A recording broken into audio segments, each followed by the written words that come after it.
ಕೈ ಬಿಡೇನು, ಕೈ ಬಿಡೇನು, ಆ ಮಾತು ಹೇಳಿದ ನನ್ನ ಹೇಳಿದ ನಲ್ಲವೇ. ನಾ ಕೈ ಬಿಡೇನು, ನಾ ಕೈ ಬಿಡೇನು, ಆ ಮಾತು ಹೇಳಿದ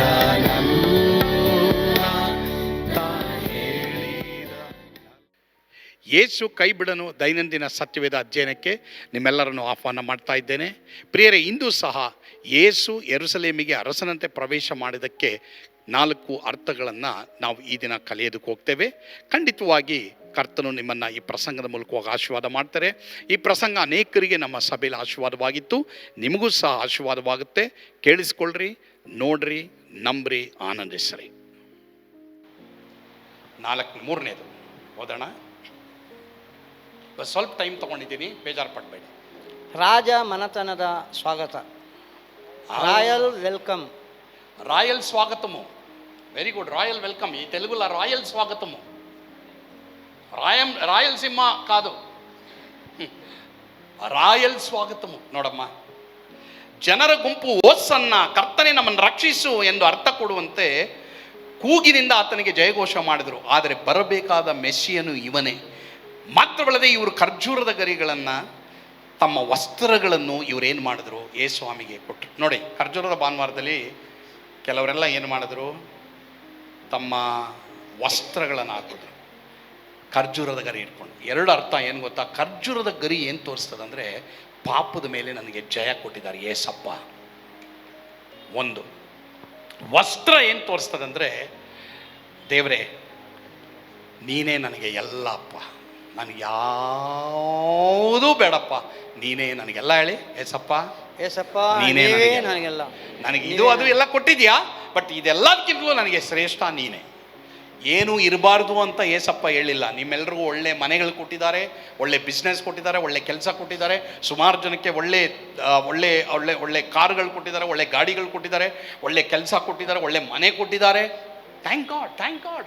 ಅದಕ್ಕೆ ದಯವಿಟ್ಟು ನಿಮ್ಮನ್ನು ನೀವು ಕಂಡೆಮ್ ಮಾಡ್ಕೊಳ್ಬೇಡಿ. ದೇವರು ಕೆಲವರಿಗೆಲ್ಲ, ನೀವೆಲ್ಲ ಬಾಡಿಗೆ ಮನೆ ಓನರ್ಗಳಾಗಿದ್ದೀರೋ ಕೆಲವರೆಲ್ಲ, ಅಲ್ವಮ್ಮ? ಹೇಗಿದ್ದೀರಾ ಯೋಚನೆ ಮಾಡಿ ನೋಡಿ. It's great. ಕೆಲವರೆಲ್ಲ ಅಪಾರ್ಟ್ಮೆಂಟ್ಗಳಲ್ಲಿ ಗ್ರೇಟ್, ಇಟ್ಸ್ ಗಾಡ್ಸ್ ಬ್ಲೆಸ್ಸಿಂಗ್. ನಂತರ ಎಷ್ಟೋ ಜನ ಬಂದು ಕಾರ್ಗಳಿಗೆ ಪ್ರೇಯರ್ ಮಾಡಿಸ್ಕೊಳ್ಬೇಕಾದ್ರೆ ನನಗೆ ಎಷ್ಟು ಖುಷಿ ಗೊತ್ತಾ? ಕೆಲವರೆಲ್ಲ ಮೋಟ್ರ್ ಬೈಕ್ ತೊಗೊಂಬಂದು, ಕಾರ್ಗಳು ತೊಗೊಂಬಂದು, ಪಾಸ್ಟ್ರೇ ಪ್ಲೀಸ್ ಬನ್ನಿರಿ ಪ್ರೇಯರ್ ಮಾಡಿದೆ. ನನಗೇನೋ ಒಂಥರ ಖುಷಿ. ಅಪ್ಪ, ನನ್ನ ದೇವರೇ, ಈ DGC ಫ್ಯಾಮ್ಲಿಯನ್ನು ಇಷ್ಟಾಗಿ ನೀನು ಆಶೀರ್ವಾದ ಮಾಡಿದೆಯಲ್ಲ. ಮಾತ್ರವಲ್ಲದೆ ನಾನು ಪ್ರಾರ್ಥನೆ ಮಾಡೋದೇನು ಗೊತ್ತಾ? ದೇವರೇ ಸ್ವಾಮಿ, ಅವರು ನಿನ್ನಲ್ಲಿ ಹೆಚ್ಚಾಗಿ ಬೆಳಿಬೇಕಪ್ಪ. ಆದರೆ ಪ್ರಿಯ ದೇವರ ಮಕ್ಕಳೇ, ಇದು ಒಂದು ಭಾಳ ಪ್ರಾಮುಖ್ಯ ನಿಮ್ಮ ಜೀವಮಾನದಲ್ಲಿ ಕಲಿಯಿರಿ. ಯೇಸುವನ್ನು ನೀವು ರಾಜನಾಗಿ ನಿಮ್ಮ ಹೃದಯದಲ್ಲಿ ಸ್ವೀಕಾರ ಮಾಡಬೇಕು. ಪಾಪದ ಮೇಲೆ ನೀವು ಜಯ ಪಡಬೇಕು. ವಸ್ತ್ರ ಏನು ತೋರಿಸ್ತದೆ ಅಂದರೆ, ನನಗೆ ನೀನೇ ಎಲ್ಲ. ನನ್ನ ಕೆಲಸಕ್ಕಿಂತಲೂ, ನನ್ನ ಮನೆಗಿಂತಲೂ, ನನ್ನ ಬಿಸ್ನೆಸ್ಗಿಂತಲೂ, ನನ್ನ ಗಾಡಿಗಳಿಗಿಂತಲೂ, ನನ್ನ ಸೇವೆಗಿಂತಲೂ ದೇವರೇ ನನಗೆ ಅದು 2ನೇ ಪ್ಲೇಸ್. ಆದರೆ ನೀನೇ ನನಗೆ ಎಲ್ಲ. ಅದರ ಬಗ್ಗೆ ನಾನು ಜವಾಬ್ದಾರಿಕೆ ತಗೊಳ್ತೀನಿ, ಆದರೆ ನೀನೇ ನನಗೆ ಎಲ್ಲ ಎಂಬುದಾಗಿರಬೇಕು. ಪ್ರಿಯರೇ, 4ನೇದು ಮತ್ತೆ ಲಾಸ್ಟ್ ನೋಡ್ರಿ. ಇದಕ್ಕೆ ವಾಕ್ಯಗಳು ಯಾವುದಂತಂದರೆ 1 ಕೊರಿಂಥ 15:55-57. ಕರ್ತನಾದ ಯೇಸು ಕ್ರಿಸ್ತನ ಮೂಲಕವಾಗಿ ದೇವರು ನಮಗೆ ಜಯ ಕೊಟ್ಟಿದ್ದಾರೆ. ಒಂದು ಭಾಳ ಪ್ರಾಮುಖ್ಯ ಪ್ರಿಯರೇ, ನಿನ್ನಲ್ಲಿ ಪಾಪ ಇದ್ದರೆ ಟೈಮ್ ವೇಸ್ಟ್ ಮಾಡಬೇಡ. Don't waste my time also. Repent. ದಯವಿಟ್ಟು ಮನಸ್ಸಾಂತರ ಪಡ್ರಿ. ಯೇಸು ನಮಗೆ ಪಾಪದ ಮೇಲೆ ಜಯ ಕೊಡ್ತಾರೆ. ಮತ್ತು ಇನ್ನೊಂದು ವಾಕ್ಯ, ಪ್ರಕಟಣೆ 12:11. ಅವರು ಪ್ರಾಣದ ಮೇಲಣ ಪ್ರೀತಿಯನ್ನು ತೊರೆದು ಮರಣಕ್ಕೆ ಹಿಂತೆಗೆಯದೆ ಯಜ್ಞದ ಕುರಿಯಾದಾತನ ರಕ್ತದ ಬಲದಿಂದಲೂ ತಮ್ಮ ವಾಕ್ಯದ ಬಲದಿಂದಲೂ ಅವನನ್ನು ಜಯಿಸಿದರು. ಸೈತಾನ್ನ ಜಯಿಸಿ. ಲಾಸ್ಟ್ ಪಾಯಿಂಟ್ ಓದಪ್ಪ. ಇವರು ಮಹೇಶ್ ಹೋದ್ರಿ, ಇಲ್ಲ ಬ್ರದರ್ ಹೋದ್ರಿ? ಹೋದ್ರಿ ಬ್ರದರ್. ಜನರ ಪ್ರತಿಕ್ರಿಯೆ, ಇಂಗ್ಲಿಷ್ನಲ್ಲಿ ದ ರಿಯಾಕ್ಷನ್. ಜನರ ಪ್ರತಿಕ್ರಿಯೆ, ಜನರ ರಿಯಾಕ್ಷನ್, ಪ್ರಜಲ ಸ್ಪಂದನ. ಯೇಸುಸ್ವಾಮಿ ಅಲ್ಲಿಗೆ ಬಂದಾಗ ಜನರು ಯಾವ ರೀತಿ ಪ್ರತಿಕ್ರಿಯಿಸಿದ್ರು ಎಂಬುದಾಗಿ ನಾವು ನೋಡಬೇಕಾದ್ರೆ, ರೋಮನ್ನರ ಸರ್ಕಾರಕ್ಕೆ ವಿರುದ್ಧವಾಗಿ ಈತನಿಗೆ ಅರಸನಂತೆ ಜಯಘೋಷ ಮಾಡುವಾಗ ಕೆಲವರು ಯೇಸು ರಾಜಕೀಯನಾಗಿ ನಮಗೆ ಅರಸನಾಗಿ ಬಂದಿದ್ದಾನೆ ಎಂಬುದಾಗಿ ಕೂಗಿದ್ರು. ಆದರೆ ಯೇಸ್ವಾಮಿ ಉದ್ದೇಶ ಜನರನ್ನು ಪಾಪದಿಂದ ಬಿಡಿಸುವುದೇ ಆಗಿತ್ತು. ಮತ್ತೆ 1:21 ಓದೋಣ. ಆಕೆ ಒಬ್ಬ ಮಗನನ್ನು ಪಡೆಯುವಳು, ನೀನು ಆತನಿಗೆ ಯೇಸು ಎಂದು ಹೆಸರಿಡಬೇಕು, ಯಾಕೆಂದರೆ ಆತನೇ ತನ್ನ ಜನರನ್ನು ಅವರ ಪಾಪಗಳಿಂದ ಬಿಡಿಸಿ ಕಾಯುವನು ಅಂದನು. ಕೊಲಸ್ಯ 1:14, ಕೊಲಸ್ಯ 1 ಹಾಗೆ ಓದಪ್ಪ. ಆ ಕುಮಾರನಲ್ಲಿ ನಮ್ಮ ಪಾಪಗಳು ಪರಿಹಾರವಾಗಿ ನಮಗೆ ಬಿಡುಗಡೆಯಾಯಿತು. ಆ కుమారుని ద్వారా ఇనండి మన పాపాలు క్షమించబడి మనము విడుదల పొందాము. ಬರೀ ನಮ್ಮ ಪಾಪ ಕ್ಷಮಿಸಲ್ಪಡೋದು ಪರಿಹಾರವಾಗೋದು ಮಾತ್ರ ಅಲ್ಲ, ನನಗೆ ನಿನಗೆ ಪಾಪದಿಂದ ಬಿಡುಗಡೆ ಆಗಬೇಕು. ನಾನು ಒಂದು ಪ್ರಶ್ನೆ ನನ್ನನ್ನು ಕೇಳ್ತೀನಿ, ನಿಮ್ಮೆಲ್ಲರೂ ಕೇಳ್ತೀನಿ. ಲಾಸ್ಟ್ ನನ್ನ ಪ್ರಸಂಗ ನಾನು ಮುಗಿಸ್ತಾ ಇದ್ದೀನಿ. ನೀನು ಪಾಪಕ್ಕೆ ಕ್ಷಮಾಪಣೆ ಹೊಂದಿದೆಯಾ? ಬಟ್ ಪಾಪದಿಂದ ಬಿಡುಗಡೆ ಹೊಂದಿದೆಯಾ?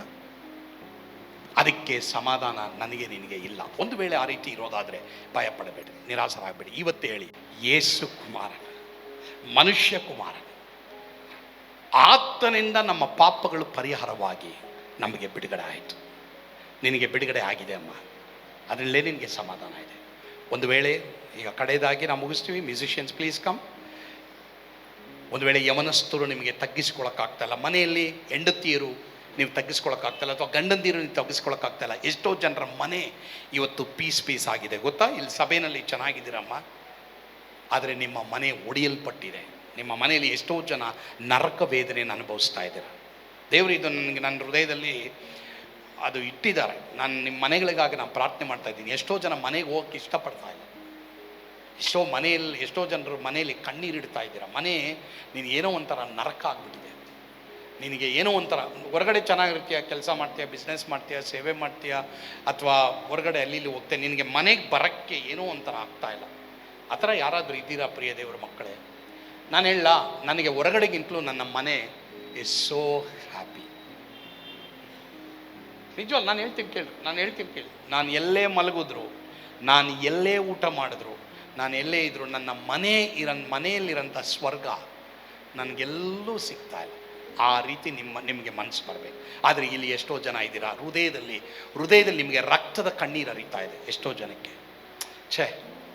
ನನ್ನ ಮನೆ, ಎಷ್ಟೋ ಗಂಡಂದಿರು ಮನೆಗೆ ಬರೋಕ್ಕೆ ಇಷ್ಟಪಡ್ತಾ ಇಲ್ಲ, ಎಷ್ಟೋ ಹೆಂಡತಿರು ಮನೇಲಿ ಇರೋಕ್ಕೆ ಇಷ್ಟಪಡ್ತಾ ಇಲ್ಲ. ಆ ಥರ ವೇದನೆಯಲ್ಲಿದ್ದೀರಾ ಪ್ರಿಯ ದೇವರ ಮಕ್ಕಳೇ. DGC family, I am praying for you. ನಿಮಗಾಗಿ ನಾನು ಪ್ರಾರ್ಥನೆ ಮಾಡ್ತಾ ಇದ್ದೀನಿ. ದೇವರೇ, ಈ ಮಕ್ಕಳ ಮನೆ, ಎಷ್ಟೋ ಮಕ್ಕಳು ಮನೇಲಿರೋಕ್ಕೆ ಇಷ್ಟಪಡ್ತಾ ಇಲ್ಲ. ಯಾಕೆ ಏನಾಯಿತು ಪ್ರಿಯರೇ? ವರಿ ಮಾಡಬೇಡಿ. ಯೇಸು ನಿನ್ನ ಮನೆ ನೋಡ್ತಾ ಇದ್ದಾರೆ.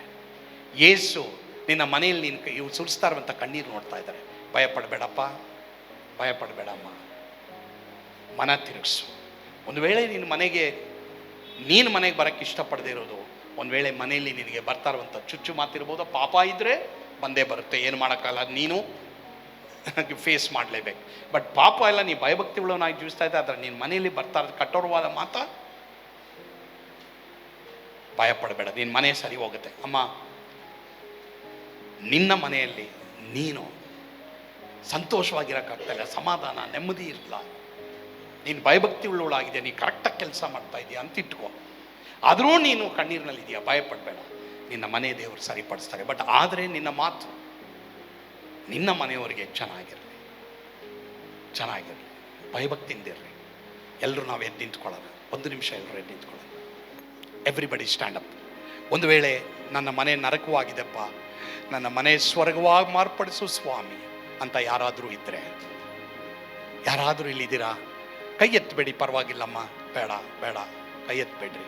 ನನಗೆ ಅರ್ಥ ಆಗುತ್ತೆ, ಮಾತಿನಿಂದ ನಾವು ಅನೇಕರು ಇವತ್ತೇನಾಗ್ತಾ ಇದ್ದೀವಿ, ಮನೆ ಒಡೆದು ಹೋಗಿದೆ, ಮನೆ it has become like piece ಆಗಿಬಿಟ್ಟಿದೆ. ಭಯಪಡಬೇಡಮ್ಮ, ನಿನ್ನ ಮನೆ ಸ್ವರ್ಗವಾಗಿದೆ, ನಿನ್ನ ಮನೆ ಸ್ವರ್ಗವಾಗಲಿ. ಯೇಸು ಆ ರೀತಿ ಮಾರ್ಪಡಿಸ್ತಾರಮ್ಮ, ಭಯಪಡಬೇಡಮ್ಮ, ನಿರಾಶರಾಗಬೇಡಪ್ಪ. ಅದೇ ಥರ ಪ್ರಿಯ ಸಹೋದರನೇ, ಪ್ರಿಯ ಸಹೋದರಿಯೇ, ಅಪ್ಪ ಯೇಸಪ್ಪ, ನನ್ನ ಮನೆ ನರಕವಾಯ್ತಪ್ಪ, ನನ್ನ ಮನೆ ಸ್ವರ್ಗವಾಗಬೇಕು ಸ್ವಾಮಿ. ಒಂದು ಕಣ್ಣೀರಿಡು ಆ ಯೇಸಪ್ಪ ಮುಂದೆ, ಈ ಮಾತು ಹೇಳು, ನಾನು ನಿನಗೆ ಶರಣನಾಗ್ಬಿಡ್ತೀನಿ ಸ್ವಾಮಿ, ನೀನೇ ನನಗೆಲ್ಲ. ಅವರು ಅವತ್ತು ಗರಿಯನ್ನ ಹಾರಿಸಿದ್ರು, ವಸ್ತ್ರಗಳನ್ನ ಹಚ್ಚಿದ್ರು. ಅದೇ ಥರ ನೀನು ಸಹ ಏನು ಮಾಡು, ನಿನ್ನ ವಸ್ತ್ರಗಳನ್ನ ಹಚ್ಚು. ಓಕೆ, ಆ ಹಾಡಾಗ ಮರುಗುವ ದೇವಾ, ಕಣ್ಣೀರೊರೆಸುವ ತಂದೆ, ಎಲ್ಲರ ಕರಗಳನ್ನೆತ್ತಿ ಒಂದು ನಿಮಿಷ ಎಲ್ಲ ಹೇಳಿ. ನಿನ್ನ ಪ್ರೀತಿಗೆ ಶರಣು. ಎಲ್ಲ ಹೇಳಿ ಪ್ರಿಯರೇ. ಮನ ಮರುಗುವ ದೇವಾ, ಕಣ್ಣೀರೊರೆಸುವ ತಂದೆ, ನಿನ್ನ ಪ್ರೀತಿಗೆ ಶರಣು ಶರಣು. ಮನ ಮರುಗುವ ದೇವಾ, ಕಣ್ಣೀರೊರೆಸುವ ತಂದೆ, ನಿನ್ನ ಪ್ರೀತಿಗೆ ಶರಣು. ಎಲ್ಲ ತಲೆಬಾಗಿ ಪ್ರಿಯರೇ, ತಲೆಬಾಗಿ. ಇಲ್ಲದ ಬಾಳು ಶೂನ್ಯವು, ಹಾಕ್ರಿ. ಈ ಪಾಪಿಗೆ ನೀನೆ ಸರ್ವವು, ನೀಲ್ಲದ ಬಾಳು ಶೂನ್ಯವು, ಈ ಪಾಪಿಗೆ ನೀನೆ ಸರ್ವವು. ಸ್ತೋತ್ರ ಸ್ತುತಿ ಸ್ತೋತ್ರ ನಿನಗೆ ನಾ ಸಲ್ಲಿಸುವೆ, ಘನಮಾನ ಮಹಿಮೆ ಏಸಯ್ಯ. ಸ್ತೋತ್ರ ಸ್ತುತಿ ಸ್ತೋತ್ರ ನಿನಗೆ ನಾ ಸಲ್ಲಿಸುವೆ, ಘನಮಾನ ಮಹಿಮೆ ಏಸಯ್ಯ. ಕಣ್ಣೀರಿಂದ ನಾನು ಅಪ್ಪ ಎಂದು ಕರೆಯಲು, ಮಹಿಮೆಯ ತೊರೆದು ಬಂದೆಯ. ಕಣ್ಣೀರು ಒರೆಸಪ್ಪ. ಪಾದ ಕೆಸರಲ್ಲಿ ಮುಳುಗಿರುವ ನನಗಾಗಿ ಮರಣದ ಶಿಲುಬೆಯ ಹೊತ್ತೆಯ. ಕಣ್ಣೀರಿಂದ ನಾನು ಅಪ್ಪ ಎಂದು ಕರೆಯಲು, ಮಹಿಮೆಯ ತೊರೆದು ಬಂದೆಯ. ಪಾಪದ ಕೆಸರಲ್ಲಿ ಮುಳುಗಿ. ಪ್ರಿಯರೇ, ನಾನು ನಂಬ್ತೀನಿ ಈ ಒಂದು ಪ್ರಸಂಗ ನಿಮಗೆ ನಿಜವಾಗಲೂ ಆಶೀರ್ವಾದವಾಗಿತ್ತು ಎಂಬುದಾಗಿ. ಯೇಸುವನ್ನು ಅರಸನಂತೆ ನೀವು ಸ್ವೀಕಾರ ಮಾಡಿರಿ, ಖಂಡಿತವಾಗಿ ನಿಮ್ಮ ಜೀವಮಾನದಲ್ಲಿ ನೀವು ಅದ್ಭುತಗಳನ್ನು ಕಾಣ್ತೀರಾ. ಪ್ರಾರ್ಥನೆ ಮಾಡೋಣವಾ? ಪರಮ ಪ್ರೀತಿಯುಳ್ಳ ತಂದೆಯಾದ ದೇವರೇ, ನಿಮಗೆ ಸ್ತೋತ್ರ. ನೀವು ಈ ಸಂದರ್ಭದಲ್ಲಿ ತಂದೆಯಾದ ದೇವರೇ ನಮ್ಮೊಂದಿಗೆ ಈ ಒಂದು ವಾಕ್ಯದ ಮೂಲಕವಾಗಿ ಮಾತನಾಡೋದಕ್ಕಾಗಿ ಸ್ತೋತ್ರ. ಅಪ್ಪ ತಂದೆಯಾದ ದೇವರೇ, ನಮ್ಮ ನೀನೇ ಬಲಪಡಿಸು, ನಮ್ಮ ನೀನೇ ನಡೆಸು. ಮುಖ್ಯವಾಗಿ ದೇವರೇ, ಯಾರ್ಯಾರು ಇವತ್ತು ಯೇಸುವನ್ನು ತಮ್ಮ ಸ್ವಂತ ರಕ್ಷಕನಾಗಿ ದೇವರನ್ನಾಗಿ ಅಂಗೀಕರಿಸ್ಕೊಂಡಿದ್ದಾರೋ, ನಿನ್ನನ್ನು ತಮ್ಮ ಅರಸನಂತೆ ಸ್ವೀಕಾರ ಮಾಡಿದ್ದಾರೋ ಅವ್ರನ್ನ ಆಶೀರ್ವಾದ ಮಾಡು. ಯಾರೂ ನರಕಕ್ಕೆ ಹೋಗ್ಬಾರ್ದಪ್ಪ, ಎಲ್ಲರೂ ಪರಲೋಕ ರಾಜ್ಯಕ್ಕೆ ಸ್ವಾಧೀನವಾಗಬೇಕು. ನಿನ್ನನ್ನು ಅರಸನಂತೆ ಸ್ವೀಕಾರ ಮಾಡಿದ ಎಲ್ಲರಿಗೂ ನೀ ಕೃಪೆ ಕೊಡು. ಯೇಸುವಿನ ಹೆಸರಿನಲ್ಲಿ ಪ್ರಾರ್ಥಿಸ್ತೇವೆ ಸ್ವಾಮಿ, ಆಮೇನ್. ಕರ್ತನು ನಿಮ್ಮೆಲ್ಲರನ್ನ ಆಶೀರ್ವಾದ ಮಾಡಲಿ. ಯೇಸು ನಿಮ್ಮನ್ನು ಕೈ ಬಿಡನು.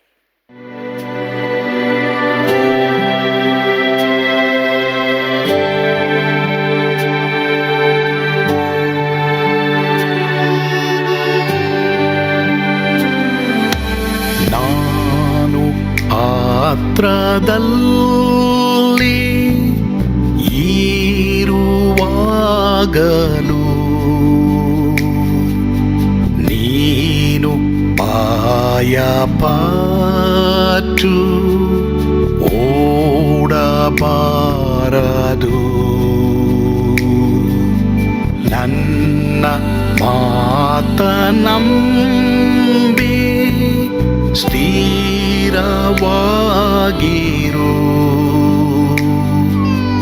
ನಿನ್ನ ಬಿಡಲಾರೆ, ಬಿಡೆನು ಎಂದೆಂದಿಗೂ.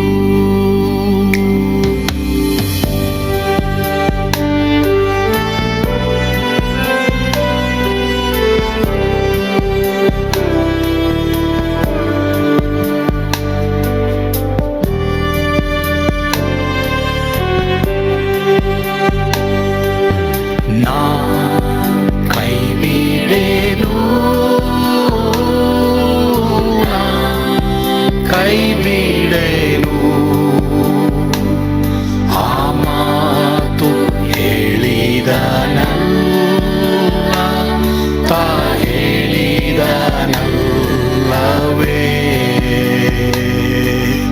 ನಾ ಕೈ ಬಿಡೆನು, ನಾ ಕೈ ಬಿಡೆನು. ಆ ಮಾತು ಹೇಳಿದನಲ್ಲ, ತಾ ಹೇಳಿದನಲ್ಲವೇ.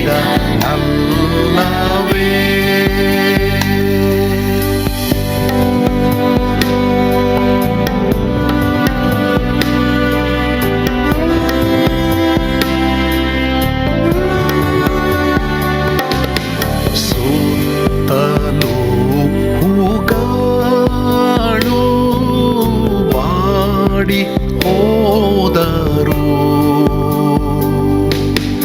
ಮೇಲೆ ಸ್ವರ್ಗದೋಳು ಬಾದಲಾಗದು.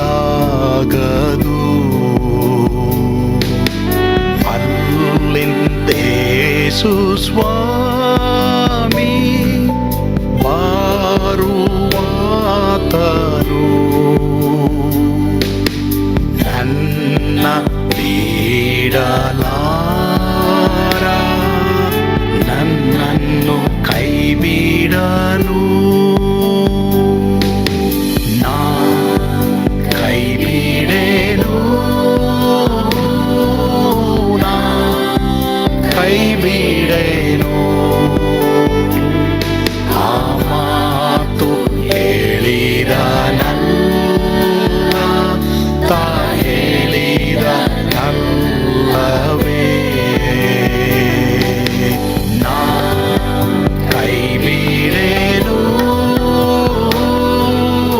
ನಾ ಕೈ ಬಿಡೆನು. ಆ ಮಾತು ಹೇಳಿದನಲ್ಲ, ತಾ ಹೇಳಿದನಲ್ಲವೇ.